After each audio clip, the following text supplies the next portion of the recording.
Well, hi, my friends and family at home, more especially my friends.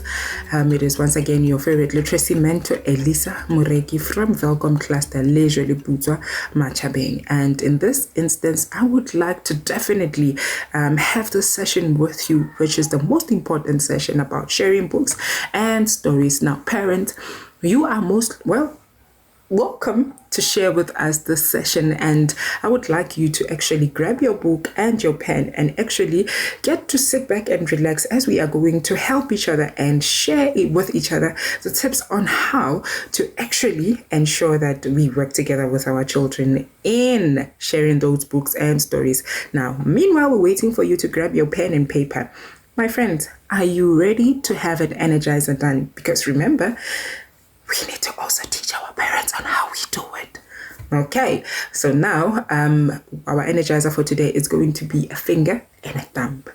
A finger and a thumb. So it goes, one finger, one thumb, keep moving. One finger, one thumb, keep moving. Finger, one thumb, keep moving. We clap our hands like this.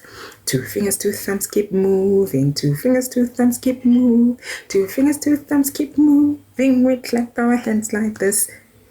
Did you get it?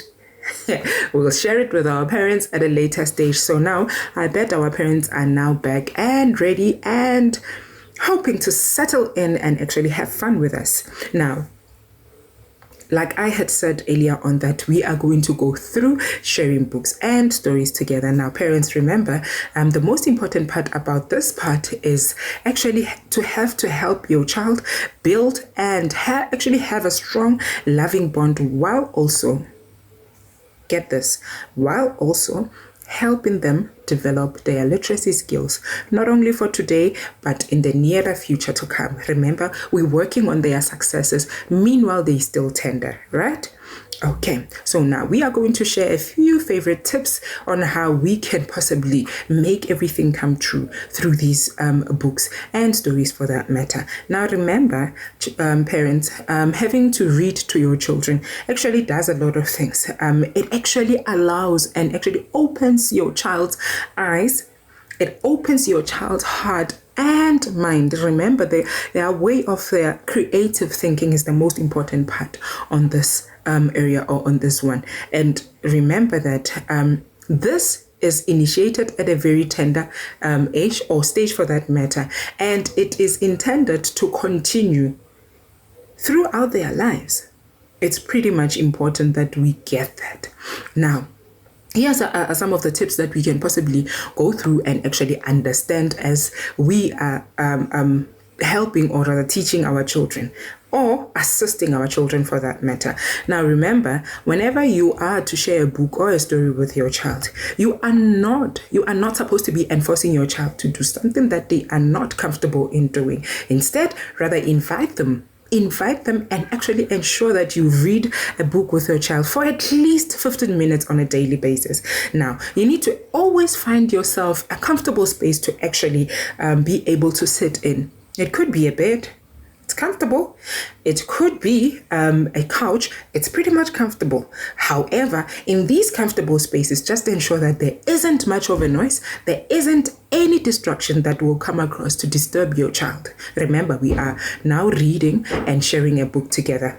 Now, we also in this instance have to ask your child. Remember, there are different types of books. We have lots and lots of books. However, you need to always ensure that you ask your child to choose a book that they feel comfortable in, that they feel that they want to go through with. And then you can possibly engage with them with the very same book that they are likely to choose and read aloud together, right? Now, you need to always remember that you need to start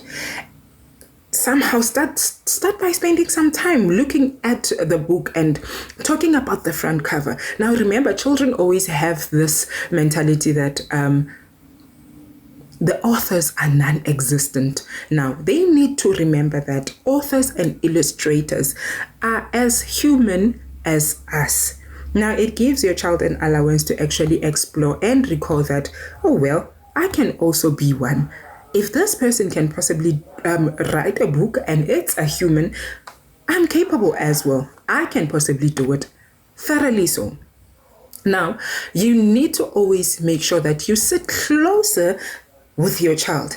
In this instance, it will help you to encourage your child to hold the book themselves. Now, remember, we need to make them comfortable. We need to make them feel comfortable. We need to make them own the book so that they get to be free in ensuring that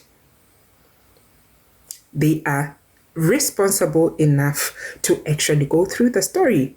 Now, you need, remember, in this instance, tender children, we're talking about the younger children right now, they allow them to actually turn over the pages and have an elderly person in reading the story, laying out the characters.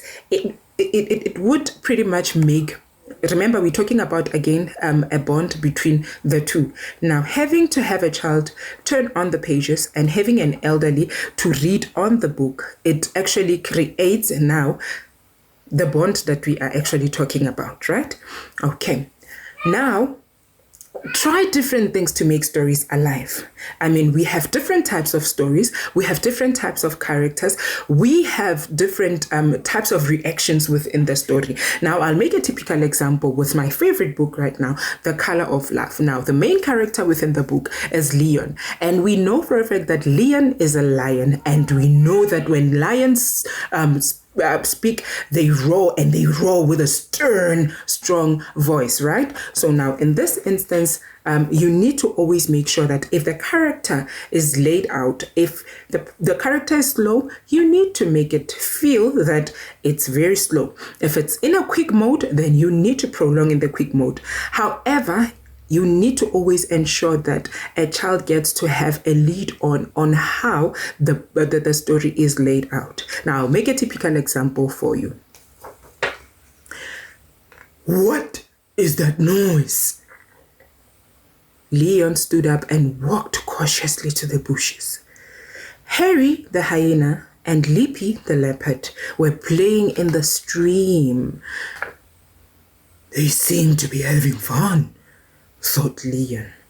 I wish I could play with them.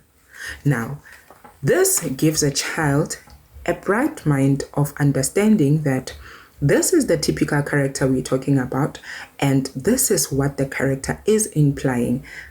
Now, it is always important to always ensure that the sounds and the movements of the characters within the stories are outlaid perfectly so. Now, help your children have these prediction skills. It's pretty much important for them to understand each and every point in this instance. Now, it will always allow them to explore. It will always allow them to always think on the tip of their toes. You can possibly ask open-ended questions like, what do you think will happen next? Oh my, what do you think happened? What do you think the story, how the story might end? Allow your child to form part of the group. Allow your child to actually have their own explore of mind thinking so that they can outline how they think the story could possibly end, right? Talk about the story together. Just encourage your children to share their opinions and how the characters are behaving, and if they were to make choices on how they would like the characters to turn out to be, right? If the book has illustrations, remember, these illustrations are done by human beings just like us. Now, if they have illustrations, comment on things you're curious about, right? Or rather that you would notice about. Encourage your children to actually do the same. This is Leon, right? Talk about the lion. Talk about what the lion does, how the lion roars. Make the story fun. And now, the most important part, just simply enjoying different books together. If ever it happens that you love a certain book, do not dwell on one book, but make sure that you dwell on different books just to get a relaxation, and you need to do it whatever it takes to ensure that it gets to be fun for all of you, not just for you, but for all of you. That is your children inclusive.